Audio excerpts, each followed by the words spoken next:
El tema que me corresponde a mí un poco es comentar dos opiniones legales que son fundamentales en el proceso que está ocurriendo en la Corte Swain, la Corte de Quiebra que atiende la quiebra de la Autoridad de Energía Eléctrica.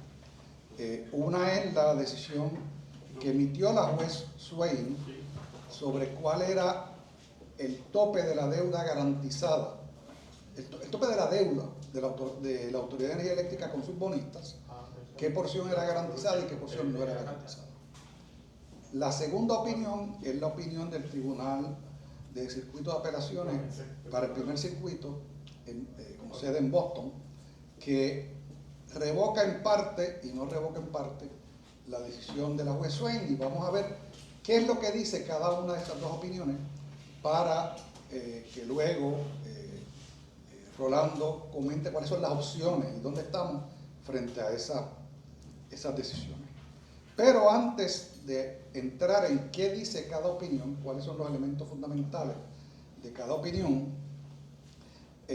quisiera dar un poco de contexto o marco, o macro, como hubiera dicho mi profesor Luis Negrón García, macro dentro del cual se dan estas decisiones y se dan muchas de las decisiones que hay que ir tomando con relación al sistema eléctrico en Puerto Rico. La cuantía de la deuda que la Autoridad de Energía Eléctrica tiene con los bonistas, garantizada o no garantizada, desde luego, son un factor primario cuando se habla de resolver o reestructurar la deuda de la autoridad. Pero es bien importante desde el primer momento estar conscientes de que el asunto no es exclusivamente un asunto fiscal. O sea, esto no es un problema de cuánto es la deuda, porque la deuda puede ser 10 o puede ser 100. Hay un elemento de cuál es la capacidad de pago que tiene el país como país. O sea, ya no es si la tarifa personal de uno sube o no sube, es qué capacidad tiene Puerto Rico para seguir siendo una sociedad viable socioeconómicamente, dependiendo de cuál es el cargo que le imponen a los consumidores para atender el llamado legacy debt, o sea, la deuda vieja que está siendo reestructurada. Uno puede tener la voluntad de pagar el 100%, la deuda puede ser 100 en vez de 10, pero si no hay capacidad de pago, no en el sentido de que no hay un dinero que uno puede poner encima de la mesa, sino en términos de que el impacto de ese pago no tenga un efecto negativo sobre el desarrollo económico, que genere lo que eventualmente va a hablar el doctor Cao, lo que se ha llamado un death spiral, o donde con motivo de lo que se llama la elasticidad de la demanda en economía, si el precio sube, la gente consume menos. Y por lo tanto, si hay que subir el precio para pagar la deuda, la gente va a consumir menos. Y cuando consuma menos, lo que se puso para pagar no va a ser suficiente, así que va a haber que subirlo de nuevo. Y al subirlo más, va a volver a bajar más todavía. Y a eso se le conoce como un death spiral. Y es una realidad reconocida, no solamente por el doctor Cao y por los que estábamos en el proceso ante la juez Swain para proteger a los consumidores, es que los propios peritos del gobierno de Puerto Rico, de AFAF por un lado y de la Junta Fiscal por otro, reconocen el potencial de ese death spiral. Así que recuerden que la deuda vieja, ¿no?, la deuda del legacy charge, se va a pagar con el legacy charge, esto es, con el cargo que se va a imponer por encima de la tarifa regular de energía eléctrica, que ya de por sí en el caso de Puerto Rico es terriblemente alta. La Junta Fiscal, en sus propios peritos, dicen que el máximo que se le puede exigir a un consumidor que pague por energía es el 6% de sus ingresos. Eso le llaman en inglés share of wallet. O sea, la porción del dinero que usted tiene en su cartera. Usted se gana 100, usted de ahí tiene que pagar la renta o la hipoteca, tiene que pagar los alimentos, tiene que pagar la escuela, tiene que pagar transportación, etcétera. Pues se ha estudiado que el máximo que se le puede adjudicar para el pago de energía, para la compra de energía de parte del consumidor, es el 6%.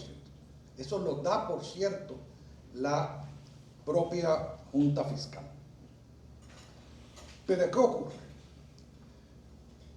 Que ellos deciden a base de ese 6% cuál es esa tarifa que van a ponerle a la electricidad por encima de la tarifa regular. Pero ¿qué ocurre? La Junta Fiscal y AFAP, representando al gobierno, admiten que no se hizo ningún estudio sobre la elasticidad de la demanda, esto es, cómo se afecta el consumo según sube el precio de electricidad en el sector comercial, industrial o de gobierno. Lo hicieron exclusivamente, alegadamente, para el consumidor residencial. O sea, que ellos están proponiendo algo sin haber estudiado el impacto sobre los consumidores. Tampoco estudiaron, y esto está admitido por la Junta Fiscal ante la juez Swain en deposiciones que le tomamos en el curso del caso, qué va a ocurrir cuando usted le suba el precio de la electricidad a las farmacias, a los supermercados, a los restaurantes. ¿Cuál va a ser el efecto de cascada? O sea, ¿cómo le van a pasar ese aumento a los consumidores que van a comprar un producto en el supermercado a quien ya le subieron su precio de electricidad en la casa? Ahora, cuando vaya al colmado, tiene que pagar más porque el comerciante, desde luego, le aumentan los costos, va a pasar eso al consumidor. Eso no se estudió. Reconocieron que el costo de el dinero que va a producir el Legacy Charge asigna 0 centavos para el caso que venga otro huracán o para mejoras a la red. O sea, no es, una cosa es pagar la deuda vieja y otra cosa es coger prestado para mejorar la red. El Legacy Charge que está ante la juez Swain no provee para esas mejoras. Y citando a Agustín Irizarry, que comentaba con Rolando, dice el doctor Irizarry, dice que si el 100% del dinero disponible, los 17 billones que hay de fondos federales, se utilizan perfectos, y yo creo que ustedes ya saben que dada la realidad objetiva de la operación gubernamental de Puerto Rico, no va a ser perfecto. Pero si fuera perfecto, dice Irizarry, vamos a tener un sistema eléctrico perfecto para el siglo XX, no para el siglo XXI, porque no hay fondos ahí para mejorar el sistema, que es el mandato de la Ley 17 de Política Pública del año 2019. La Junta Fiscal admite que el aumento que están proponiendo, el Legacy Charge, está por encima del 6% del share of wallet, que ellos mismos dicen que es el máximo posible. 23 de los próximos 28 años, el share of wallet va a ser más que el 6% que ellos dicen que es el máximo.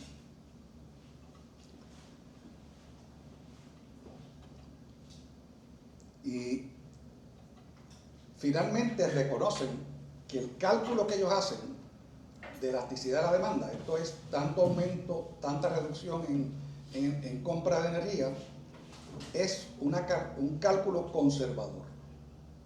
Lo que nos están diciendo es, cuando esto sea peor que lo que estamos diciendo, no vengan donde mí, que yo se los avise. Así que la Junta Fiscal y el gobierno de Puerto Rico un poco se han pintado en una esquina, ¿no? De la frase en inglés, painted themselves into a corner, porque establecen unos parámetros, pero los hechos que admiten no cuadran con esos parámetros. Pero peor que esa situación, que es la situación cuando se celebraron las vistas a principios de este año, es que esta semana en lo que a mí me parece que en el mejor de los casos es un chiste de mal gusto. La Junta Fiscal dice que va a atender el problema de la red eléctrica, que la frase que usaron fue de apretar tornillos. Y yo digo, o sea que ustedes aprobaron planes fiscales para energía eléctrica, sometieron 5 planes de ajuste durante un periodo de varios años sin saber el estado de la red eléctrica, sin haberle dedicado cabeza a cuál es la realidad de la red eléctrica. Sin red eléctrica funcionando adecuadamente, todos los cálculos y todos los números y todos los legacy charges no tienen ningún sentido. Y esto es una especie de admisión, me parece a mí, del fracaso de la propia Junta Fiscal cuando se enfrenta a estos hechos.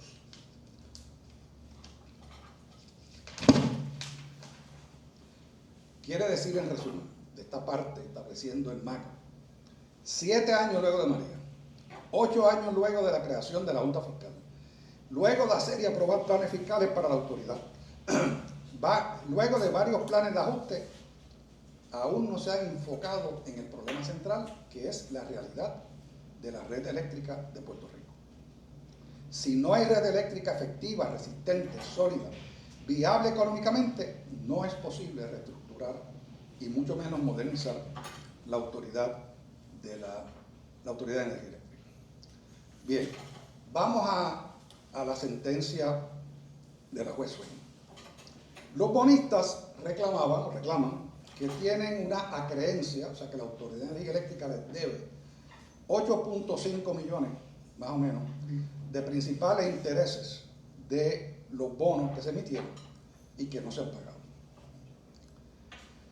El documento del Trust Agreement, o sea, el acuerdo del préstamo, por así decirlo, establece unos fondos donde alegadamente se iba a depositar el dinero necesario para ir pagando los bonos y los intereses.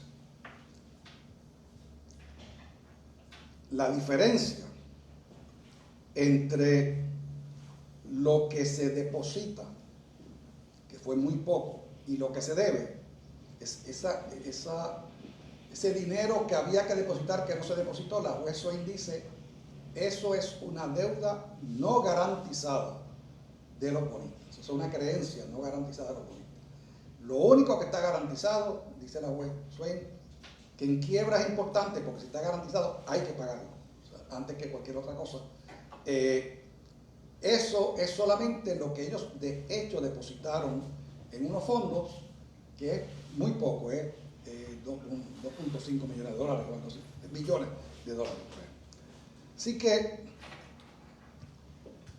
sobre los 6 billones adicionales, los bonistas, de acuerdo con la sentencia de la juez Swain, cobrarían a prorrata con los otros acreedores. ¿Qué quiere decir esto? Que si las deudas totales siguientes son 10 billones de dólares y lo que hay es 1 billón, cada uno cobra 10 centavos sobre su dólar.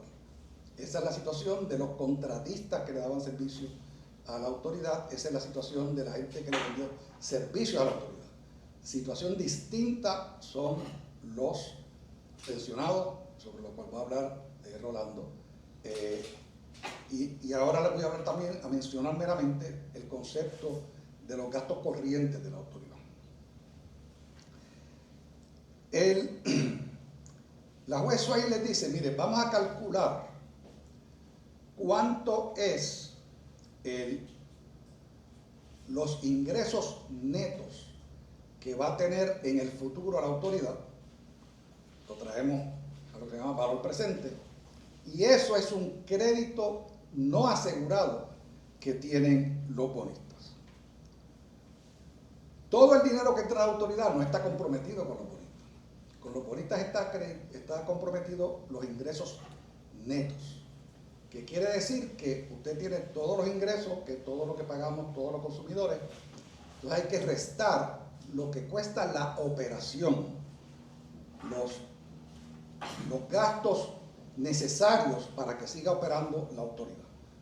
Lo que sobra de ahí es que se paga a los bonistas, depositando algunas en estos fondos especiales y otros que no se depositó, Pero no es que los bonistas pueden mañana coger todo el dinero que le entra a la autoridad. Tiene que dejarse fuera todo lo que cuesta operar la autoridad, incluyendo reserva para operaciones futuras.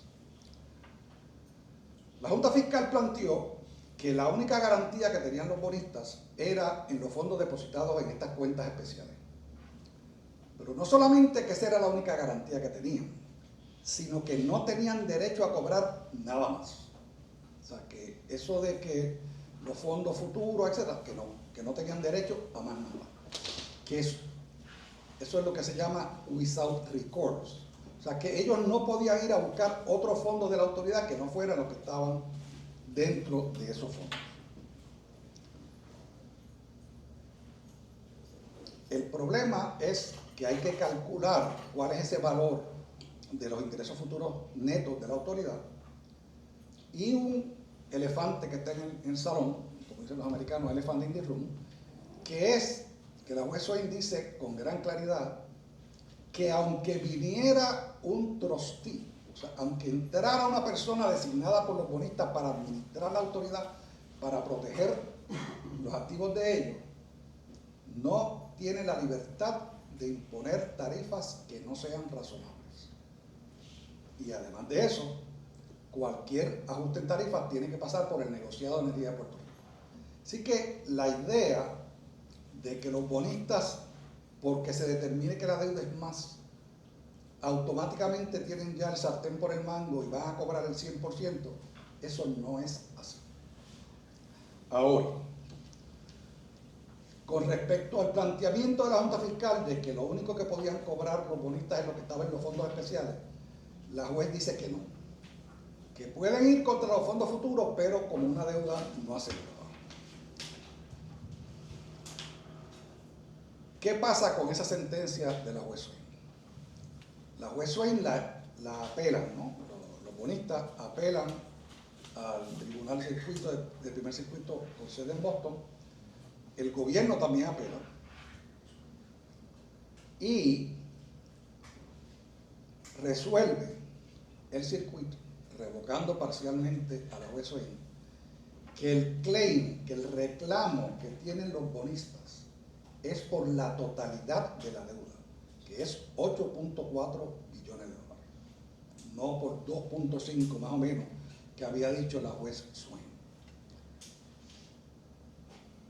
Dicen que hay que calcular cuál es ese future net revenue, que ni la juez Swain lo hace, ni Boston lo hace. Que hay que calcularlo para ver cuál es el verdadero interés en esos ingresos futuros que tienen los bonistas. Una cosa es cuánto es la deuda, otra cosa es cuál es el interés que tienen los bonistas en los ingresos de la autoridad, y otra cosa es si hay forma razonable de que se paguen. Y ellos dicen, los 8.5 están garantizados. No como dijo la juez Swain, 2.5 garantizados y otro no. Dice, el 100% de la deuda está garantizado. Parte con los fondos especiales y parte con los ingresos futuros. Pero, dicen ellos, que estos bonos de la autoridad son un Special Reserve Revenue Funds. ¿Qué quiere decir eso? Si yo tengo una empresa o el gobierno y emito deuda, emito bonos, etcétera, cojo préstamos, normalmente yo respondo con la totalidad de mis activos. ¿Okay? Así que si yo no pago la hipoteca, el banco me va a ejecutar la hipoteca y lo que quede de la deuda después que venden la casa, ellos pueden ir contra mi cuenta de banco. Porque normalmente uno responde con el 100% de los activos de uno. Los Special Revenue Bonds, como son estos bonos de la autoridad, responde únicamente lo que produzcan los bonos. Si la autoridad, usando un ejemplo ridículo precisamente para llamar la atención, mañana descubre petróleo en las instalaciones de la autoridad y eso representa millones y millones y millones y millones y millones de dólares de ingresos a la autoridad, los bonistas no pueden ir a cobrarla. Ellos pueden cobrar únicamente de los ingresos netos de la autoridad, que no es relajo, porque si yo tengo un convenio colectivo, y Rolando hablará sobre eso, y yo digo que yo tengo derecho a que me hagan unas aportaciones al sistema de retiro, etcétera, y eso se identifica como que son gastos ordinarios de la autoridad, eso hay que pagarlo antes que pagar a los bonistas, porque se le paga del neto. En otras palabras, esto está empezando. Cecil dijo que ella esperaba que en este año se resolviera. Yo tengo serias dudas de que en el año 24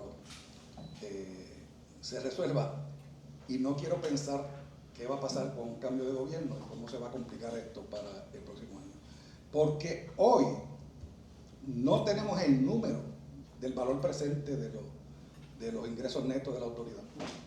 Y hoy no tenemos el análisis de cuánto se aguanta en términos del legacy charge sin que empiece el death spiral de la autoridad. Repito lo que dije hace un momento. Yo creo que una de las grandes fallas de la Junta Fiscal es que ha definido estos casos como unos casos de issues financieros entre acreedores y deudores. Y yo creo que estos casos son unos casos de país. O sea, ¿qué clase de país vamos a tener si ocurre una opción o si ocurre otra? Y si no miramos la situación desde esa perspectiva, no vamos a resolver.